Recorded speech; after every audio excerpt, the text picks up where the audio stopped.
1942, the third year of World War II. The Nazis are rampaging through Europe. The British have suffered defeat after defeat. They are desperate for a victory anywhere. Two of the most charismatic generals of all time, German Field Marshal Erwin Rommel and Britain's General Bernard Montgomery, go head-to-head for a barren stretch of African desert. They may be kilometers apart, but in their minds, the generals stand over the same table. Two modern generals, experienced in desert warfare, will get inside their heads to analyze Rommel and Montgomery's tactics, while a team of military experts will compare their equipment and their firepower to reveal just how the Battle of El Alamein was won.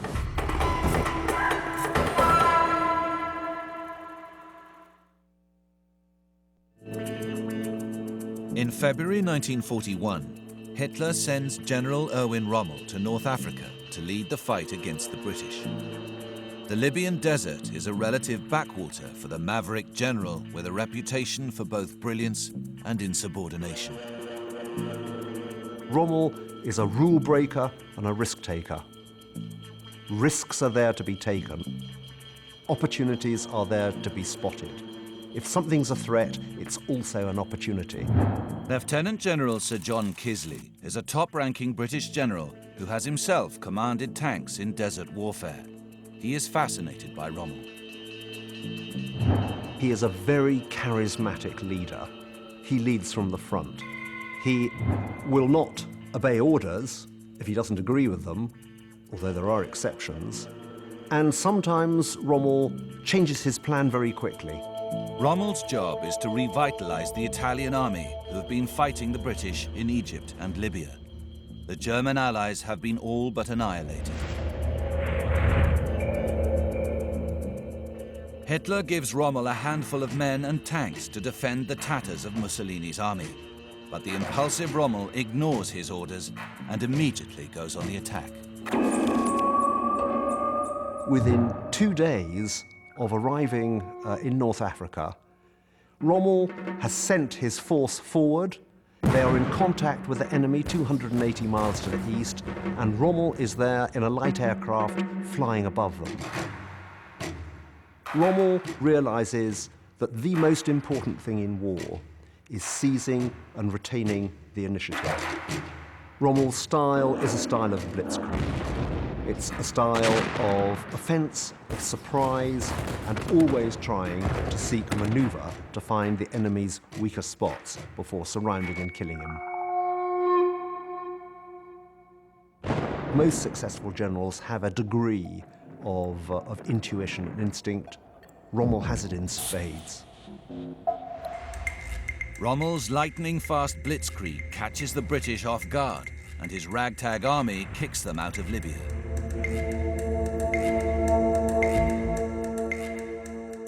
Rommel's talent for daring raids began in World War I, earning him an Iron Cross for bravery.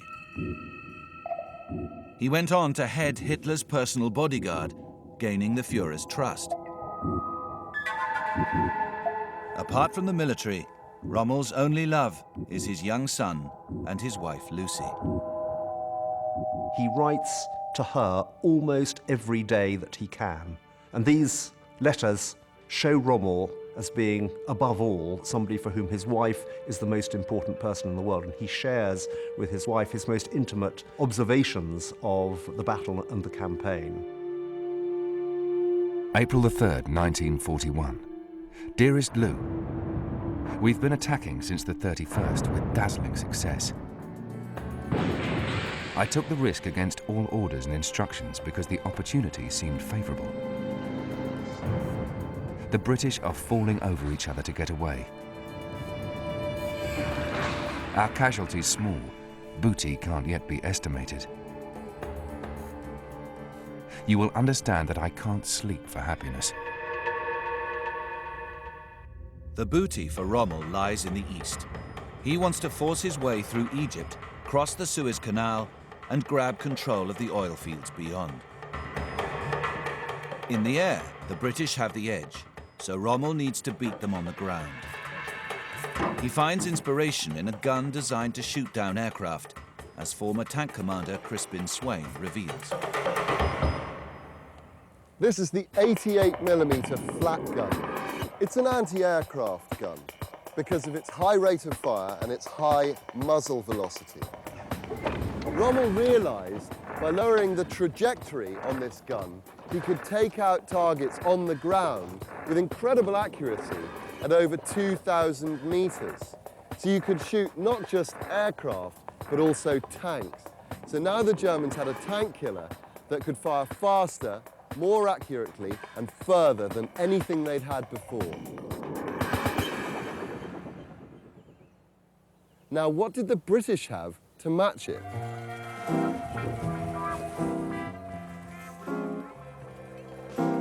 The puny 2-pound field gun.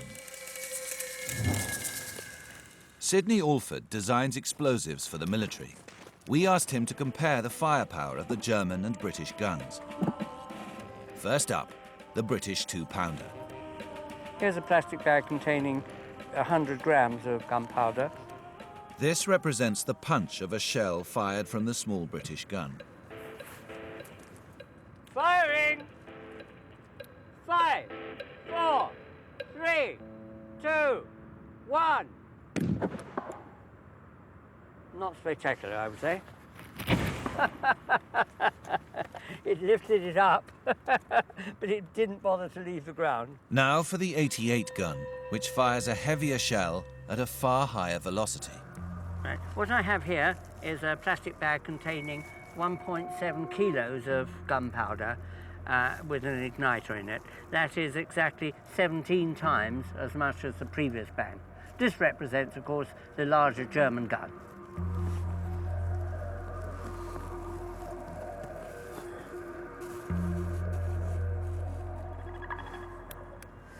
Firing!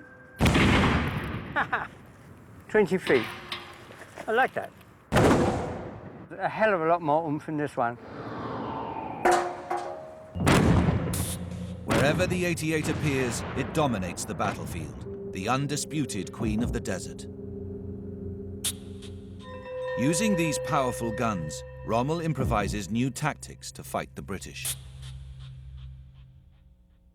He attacks them with his panzers, then pretends to withdraw, luring their tanks onto a screen of dug-in 88s, which destroy them. Rommel's creative tactics pay off. The battle ebbs and flows for several months, but in the end, Rommel snatches control of Libya from the British. A delighted Hitler promotes Rommel to the rank of Field Marshal. Even the enemy is impressed. British Prime Minister Winston Churchill calls Rommel a very daring and skillful opponent, a great general. Impatient for victory, Rommel fights on, pushing further east. By June 1942, the British are forced back to the sleepy railway town of El-Alamein, where they dig in.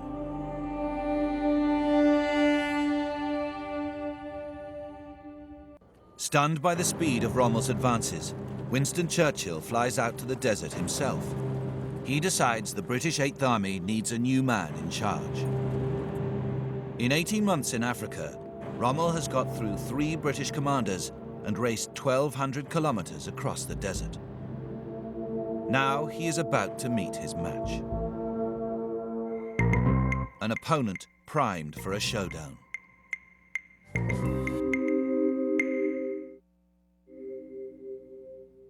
In August 1942, British General Bernard Montgomery arrives in Africa full of fighting spirit, or what he calls binge.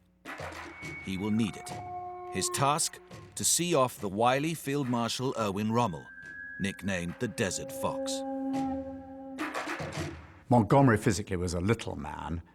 He was a prickly man, and I think you could almost say a slight misfit in some respects. He was one of these people who infuriatingly probably always knew the answer.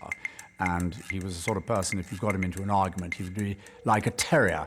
He would go at it until he'd made his point and made certain he'd won his point. Major General Patrick Cordingley commanded British tanks in the First Gulf War. Montgomery is one of his childhood heroes. I can remember him coming to my school on prize-giving day, and at the end of his talk, he said, "I'm now going to present a book to your library." He said, "This is a good book. I wrote it." Like Rommel, Montgomery is a career soldier. His forte is not feats of daring-do, but planning and training. His one distraction from work is his wife. He too is a devoted husband. But she dies suddenly, leaving him heartbroken, as his memoirs recall. I was utterly defeated. My soul cried out in anguish. I seemed to be surrounded by utter darkness. All the spirit was knocked out of me. He's left with a son who he doesn't spend too much time on because he's so determined that his chosen career, he's going to reach the top of it. He's that sort of person. Montgomery is not well known when he is picked to lead the British at El Alamein. He is confident he's up to the job, but Churchill is less sure. You suddenly get this extraordinary incident when he's picked out against Churchill's wishes. Churchill didn't really think that he was the man. Picked out and put in command of the 8th Army, and he knew himself that he could do this. The day after he arrives in the desert, Montgomery calls a meeting of his demoralized senior officers. He tells them there are to be no more retreats. We will stand and fight here. If we can't stay here alive, then let us stay here dead. We're going to finish with this chap, Rommel, once and for all. There's going to be no discussion of my orders. No whinging, I think, was the great term that he used. We're going to do what I say, and that's it. If you don't like it, you can step down. And morale, as a result, went up. Montgomery knows morale is crucial. His men rate Rommel above their own, less dashing leaders. The British squaddy respects the Desert Fox, Rommel, in a way that they have never respected an enemy since perhaps Napoleon. And this is a very interesting psychological situation because there is, to a certain extent, the belief that they can't beat Rommel. And the feeling was very much that the Desert Fox was superhuman. He would pull something out of the hat on every single occasion. Montgomery deliberately adopts an ordinary tankman's beret. The soldiers under him loved his beret with his general's badge alongside the Royal Tank Regiment badge. And everybody knew that this was Montgomery. He's creating a celebrity status and a myth, if you like. That was just inspired. And of course, the myth grows up. Here is the man, here's the boss who's going to beat Rommel. The soldiers who fought for him were Monty's men, and the confidence grew within the 8th Army. Montgomery studies his enemy's tactics. Surprisingly, he finds the impulsive Rommel is becoming predictable.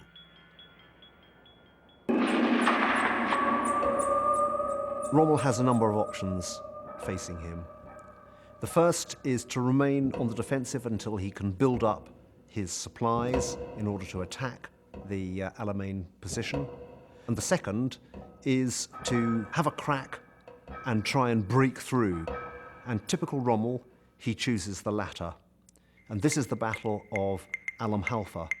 Montgomery anticipates that Rommel will attack at a ridge of high ground at Alam Halfa, near El Alamein. He moves his tanks onto the ridge and digs them in. He knows Rommel's favorite tactic is an outflanking maneuver, hooking his troops round from the south and then attacking from behind. So he also leaves an armoured division here to harass Rommel if he takes his usual route. Montgomery took a decision at Alam Halfa that he was going to actually fight a reasonably static battle. This is something different from what had been going on before, where the tanks had been allowed to sort of swan around and try and outflank Rommel. What Montgomery was saying was, I want my tanks to dig in and wait till the enemy attacks them, and then, if necessary, or if we can maneuver afterwards, but let's try and defeat them in static positions, which was a change. As Montgomery predicts, Rommel decides on a flanking maneuver. He is relying on a lightning-fast strike to wrong-foot his opponent.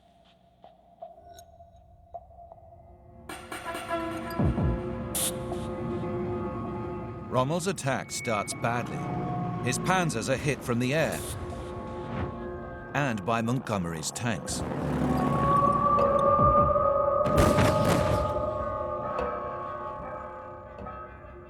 When a dust storm blows up, slowing his progress, Rommel has lost both speed and surprise. So he decides to abandon his long hook around the ridge and attack openly from the front. Montgomery does not seize this chance to counterattack. He waits. Rommel's tanks are dangerously exposed as they struggle to climb the ridge under fire from the British. Rommel is forced to retreat. The swine isn't attacking, he complains. Rommel starts to get to know the Montgomery style of command. He has a pretty low opinion of Montgomery, very cautious, he says of him. And there are numerous opportunities during the Alam Halfa battle where Rommel makes terrible mistakes and wonders whether Montgomery will spot these opportunities to make a counter-thrust, and Montgomery never does. But Churchill wants Montgomery to hit back at once. Churchill was under a lot of pressure at home, questions being asked about his leadership. He wanted a victory in the Western Desert and was very keen that this attack around El-Alamein should go ahead as quickly as possible. Now, under that sort of political pressure, it must have been very difficult not to give in, but Montgomery was determined that the Eighth Army was not ready, and he was not going to attack until it was ready. Montgomery introduces a rigorous training program for his men. Fighting fit and fit to fight. His men are getting fit to fight, but Rommel's German and Italian forces are dropping like flies. Dearest Lou, I've now managed to get a bath and a change, having slept in my coat for most of the time for the last few weeks. My commanding officers are ill, all those who aren't dead or wounded. I'll soon be the only one of the German officers who's seen the whole thing through from start to finish. Months of desert fighting are taking their toll. Sick rates among Rommel's soldiers are almost triple those of Montgomery's men. What gives the British this huge advantage? Military historian Andy Robertshaw believes it is down to a secret British weapon. The British Army had almost a fetish about ensuring that you followed very, very careful rules of sanitation. Very, very importantly, there are rules about going to the toilet, where you can do it, how you can do it, and how do you clean up afterwards. Ideally, you dig this as deep as you can get it, so you've got waste well down, because it's going to start filling up pretty quickly.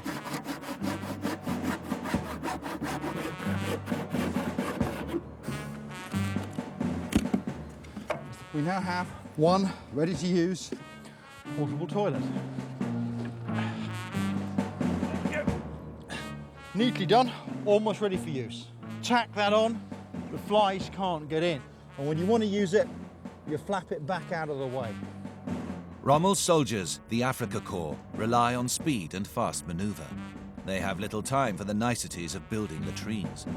The Afrika Korps would go off and indiscriminately poo in the desert and come back. That brings flies, they land on your food, very rapidly you've got dysentery. And once that starts, you don't need enemy action to put hundreds of men out of action. Going to the toilet matters, and it matters a lot to soldiers in a desert environment. The filthy conditions undermine Rommel's army. And even he is not immune. His stomach and liver begin to plague him. His doctors want him to take medical leave, but he refuses. First, he wants to finish off Montgomery once and for all.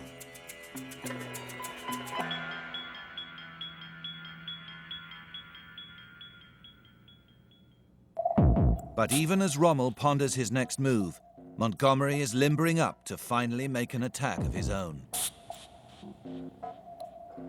After weeks of training, his troops are at the peak of their fitness. Then the final piece falls into place. He takes delivery of a present from the Americans.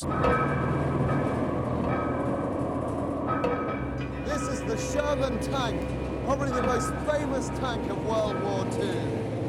It's got 3 machine guns, and its 75mm main gun is capable of both high explosive and armor-piercing rounds, which means it can be used either in the artillery role, the infantry support role, or as a tank killer in its own right. It's extremely easy to drive, and with a top speed of just under 40 k's an hour, Monty finally had a tank with which he could take the war to the Germans.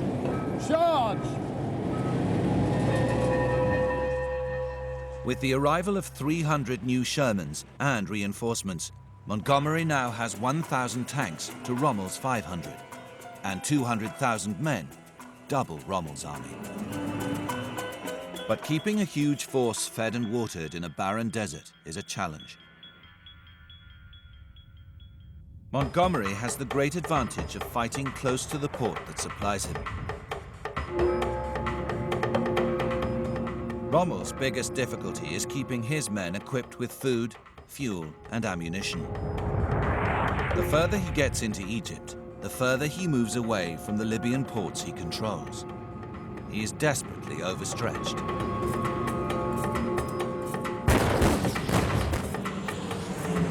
And with British planes bombing his supply ships too, feeding his army is becoming a problem.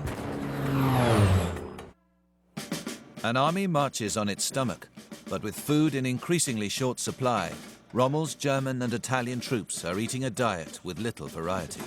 That looks awfully like tuna, but it's actually meat. A&M, Alimento Militaire. Mysterious meat product. Absolutely. The Germans had nicknames for it. They called it Alter Man, meaning the old man, and the Italians referred to it as Mussolini's ass. Oh, right. And then with it, we've got hardtack biscuits. They'll never go rotten. They're really pretty durable. Yeah. In fact, the Germans call them cement plates. Okay. Montgomery's men are better fed. This is British ration. This is just tinned steak. This is a nice day for soldiers. That'll do, I There reckon. we go, there's a good... Yeah. Now what's this, Andy? This then is your vegetable portion.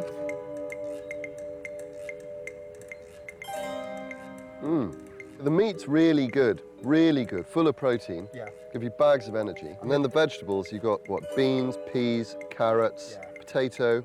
That's vitamin C right there. Yeah. And fibre. I enjoyed that.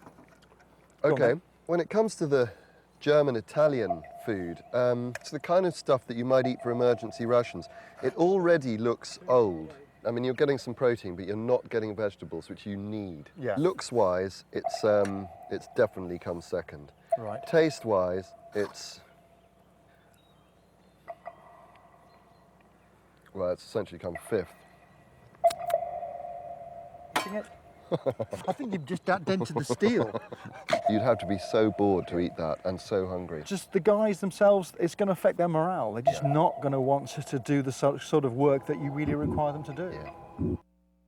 With his food and fuel supply lines strangled by Montgomery and outnumbered in planes, tanks, and men, Rommel's blitzkrieg grinds to a halt. He needs to try something new.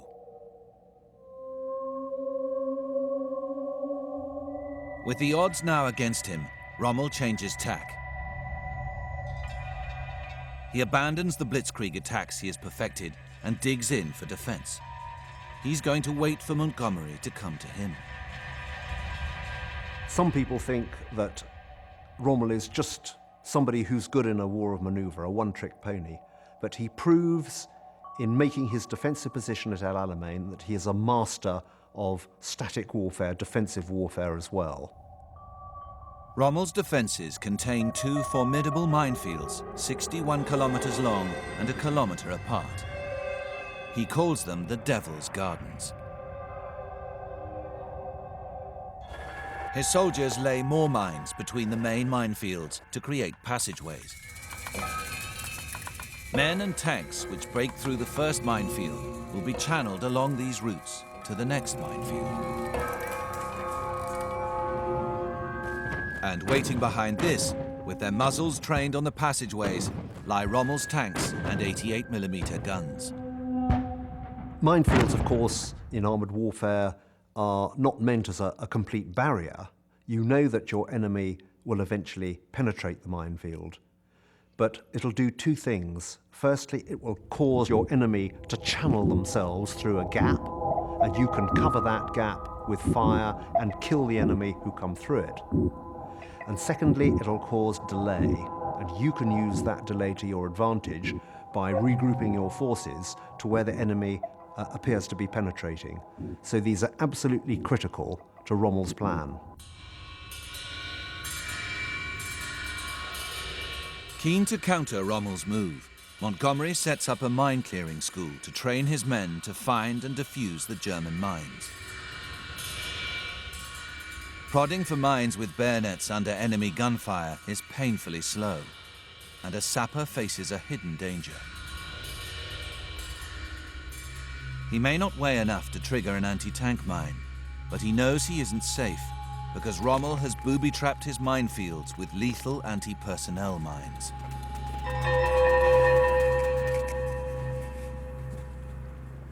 What I have just done is bury a representation of what's called a bounding mine.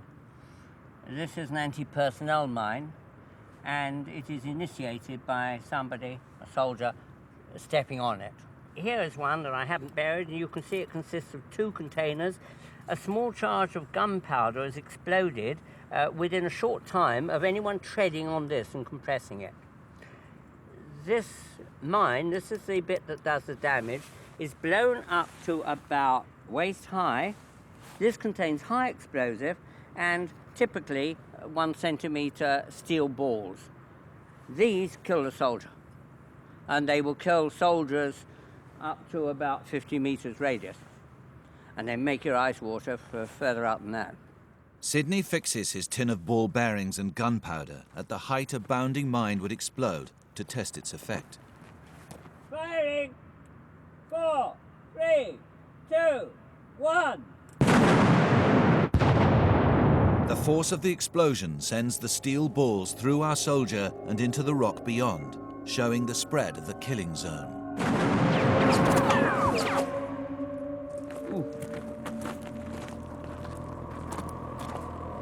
Oh dear, an unkind shot. There's a cluster of shots in the region of his pelvis. One here on the inside of his leg. It will be a horrific weapon, but most weapons are horrific.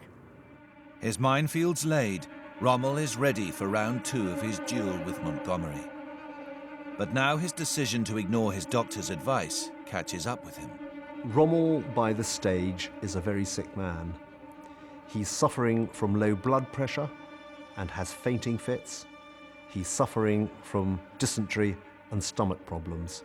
Some days, he's completely confined to bed. The war in the desert has worn him down, physically and mentally. And although he doesn't want to return to Germany, his doctors force him to go back to have proper medical treatment in Germany. While Rommel leaves the battlefield, Montgomery plots his next move. He wants to deceive the Panzer Army Africa into thinking he will attack in the south, while secretly assembling his main army to strike in the north. But how do you hide a large army in a desert where you can see for miles? Montgomery asks this man for help. Maskelyne the Magnificent, master of make-believe, is a star stage magician in pre-war Britain. When the war begins, he joins the Royal Engineers and sets up a group known as the Magic Gang. Their job is to create illusions and confusions on a grand scale. Maskelyne realised that he couldn't make anything in the desert just disappear, but he could make it look like something else. So his task was to make it look like the tank army in the north had vanished. And this is how he did it. First, make a frame. Cover it in Hessian and paint on windows and wheels. It may not look that convincing close up, but seen from a distance and through a heat haze, and Montgomery's tanks are now innocuous supply trucks. His main army now disguised, Montgomery leaves a few troops in the south to launch diversionary attacks on the Germans. Then he rallies his troops. We are ready now. The battle which is about to begin will be one of the decisive battles of history. It will be the turning point of the war. The eyes of the whole world will be on us, watching anxiously which way the battle will swing.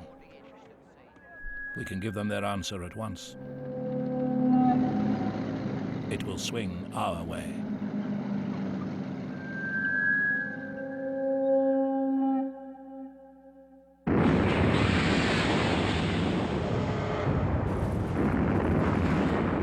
On October 23, 1942, Montgomery takes the German and Italian forces by surprise, launching a massive artillery bombardment.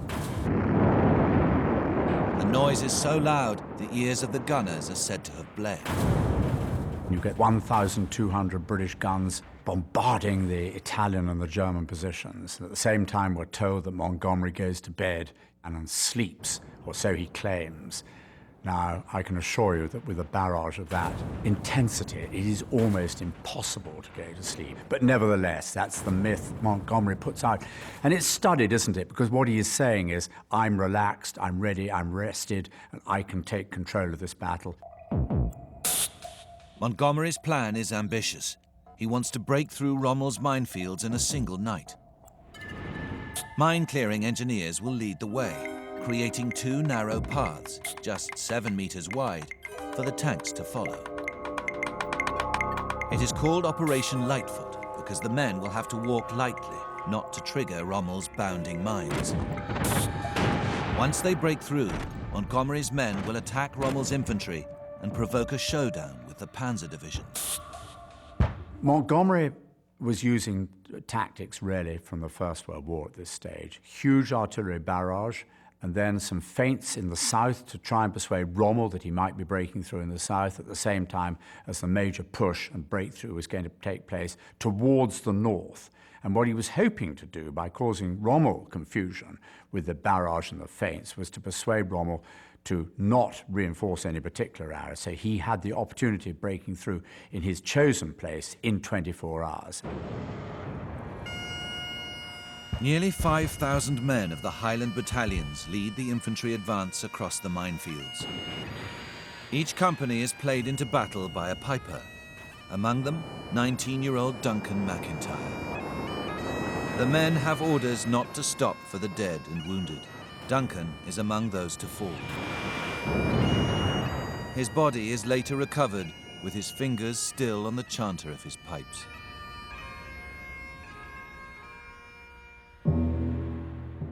The death toll is high. The Germans and Italians return a hail of fire. Then Montgomery's tanks get snarled in a huge traffic jam trying to get through the narrow gaps the engineers have cleared, making them easy pickings for the 88 guns and aircraft fire. The gaps that are cleared are only just wide enough for you to get through. And so if you just move left or right a bit, if your driver wanders a bit, you think, bloody hell, am I going to drive over a mine? And he can't see properly because there's sand everywhere, there's sand being thrown up from the tank in front. And you do very quickly, unless you're immensely careful and immensely lucky, you do get chaos in these gaps. You are very vulnerable indeed, and you feel very vulnerable inside a tin can. The tanks have a fatal flaw. They catch fire fast.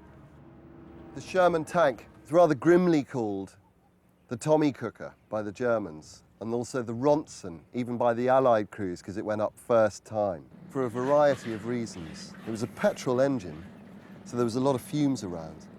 There was a lot of ammunition on board, which was loosely stowed.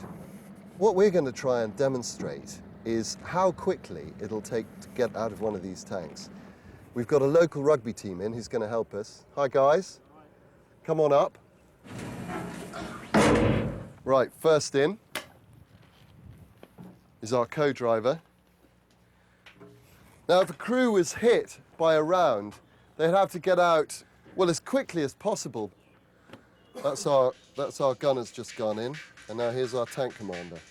There's 5 people in this tank.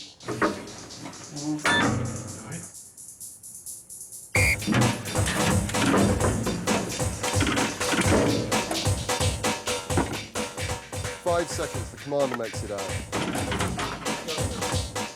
8 seconds, the loader's out. And the gunner. Now here comes the co-driver. So there's machine gun fire coming onto the tank all the time, guys. 20 seconds. And the driver's coming out now. He's the last one of the crew of 5.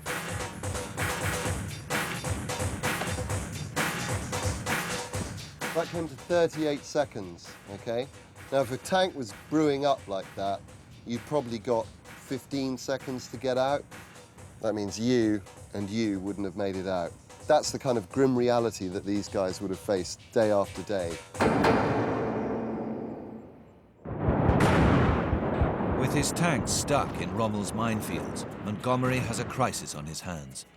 He is woken after the first night of battle to discover that not a single tank has broken through. His plan is starting to go horribly wrong. He wakes up to be told we're stuck. To be honest, I think he must have expected it a bit, but it also must have been disappointing thinking, where do we go from here? While Montgomery assesses the scale of the disaster, there is chaos in the German camp. Rommel's replacement, General Stumme, dies of a heart attack during the artillery barrage. Hitler cancels Rommel's sick leave and orders him back to the desert.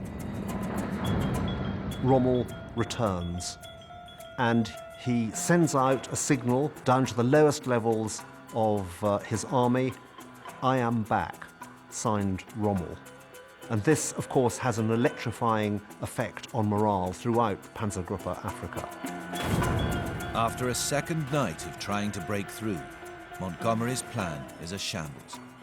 His tanks are still stuck, and the Desert Fox is back.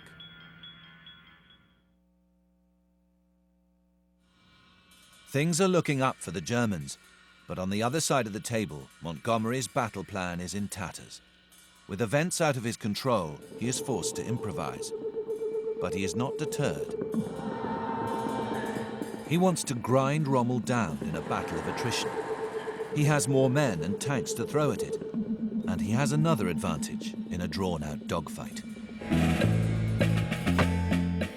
Half of those who die on the battlefield bleed to death. Speedy treatment is vital, as Surgeon Professor Harold Ellis explains. Well, this contains 5 litres of fluid, the blood volume of a healthy young soldier. If he's wounded, he can lose half a litre without really noticing it. By the time 2 litres come out, we're now starting to get into the really serious danger zone.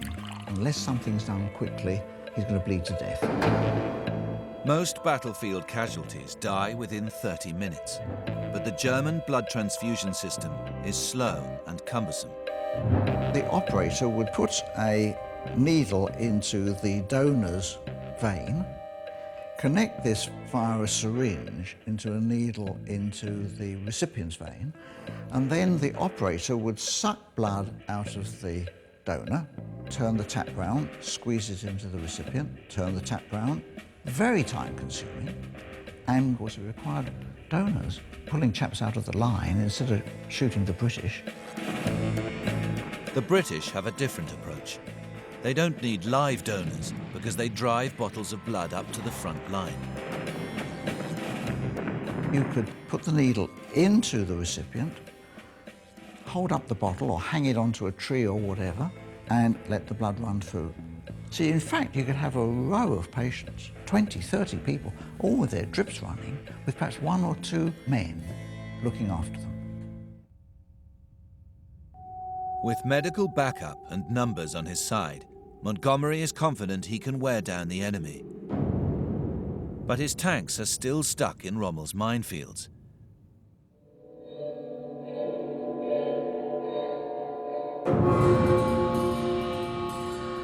So he pulls them out and launches a new attack on Rommel near the coast with his Australian troops and an armoured division. This is a crisis situation for Rommel because supplies are now down to only 3 days, particularly of fuel. Now Rommel has a dilemma. Most of his tanks are in the south. If he moves them up north to the coast, they won't have enough petrol to go back if Montgomery launches another attack inland. His instinct tells him the main point of the attack is in the north, and he orders his reserve to move north.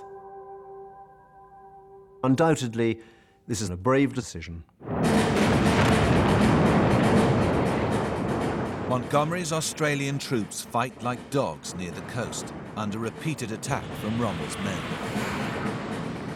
Among them is Private Percival Gratwick, a gold prospector from Western Australia. When his platoon commander, lieutenant and sergeant are killed, he takes charge. He storms an enemy strongpoint by hurling in 2 grenades, then climbs into the wreckage to kill the survivors. He dies trying to charge a second outpost single-handed.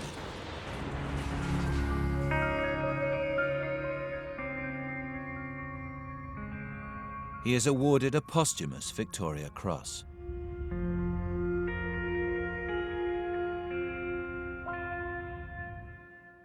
It's precisely this kind of raw courage that Montgomery hopes will win the Battle of El Alamein. But will the Desert Fox bite back?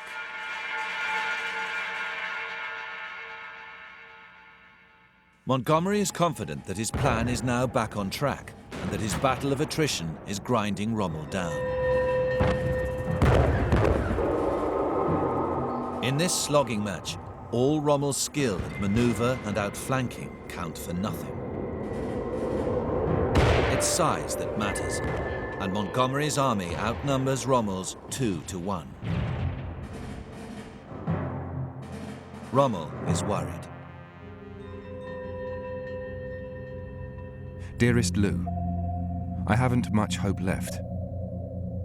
At night, I lie with my eyes wide open, unable to sleep for the load that is on my shoulders. In the day, I'm dead tired. What will happen if things go wrong here?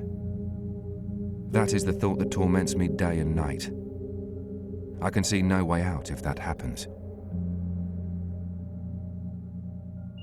Rommel's decision to concentrate his forces in one place has left him vulnerable. Rommel has had, in a sense, to put his eggs in one basket in the move to the north. And although that was the correct thing to do, he can't be strong everywhere. After 8 days of fighting, Rommel is on the ropes, and Montgomery decides to go in for the kill. While still pounding Rommel's troops on the coast, he will hit him with another attack inland. It will be, he says, a hard right followed by a knockout left. Montgomery delivers the orders himself. He later wrote, "This was the master plan, and only the master could write it." The plan works. While Rommel is pinned down on the coast, Montgomery's tanks finally break through a weak spot in his defences inland. Rommel's position is parlous. It must have been a high probability that the whole of Rommel's force would be completely destroyed and annihilated in situ. Rommel asks Hitler for permission to withdraw.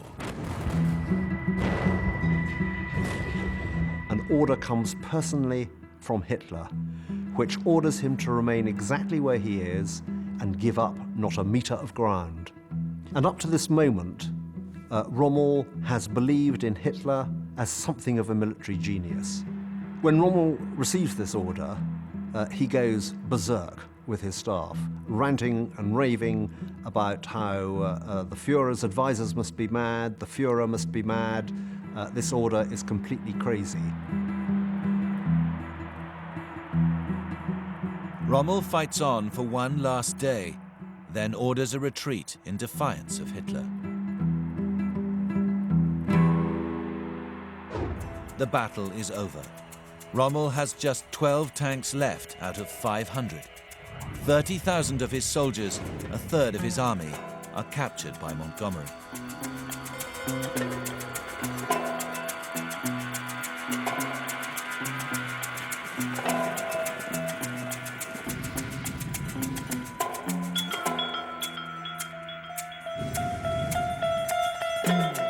Rommel pulls what's left of his army back to the border with Egypt and Libya. There he learns that General Patton has landed with Allied troops in Morocco and Algeria. He is trapped. Montgomery has delivered the first resounding British victory of the war. Egypt and the oil fields of the Middle East are safe. British pride is restored.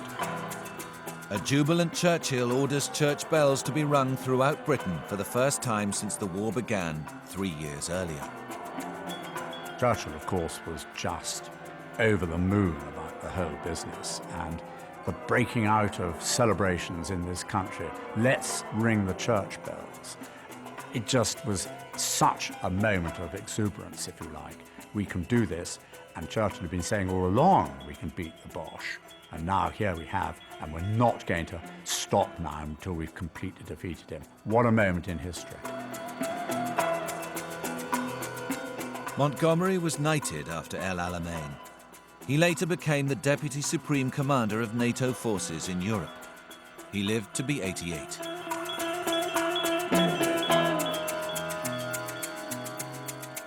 Erwin Rommel escaped from the desert and continued to question Hitler's judgment. After he was implicated in the plot to kill Hitler, Rommel was offered the choice of suicide or a show trial for treason. Rommel killed himself with cyanide.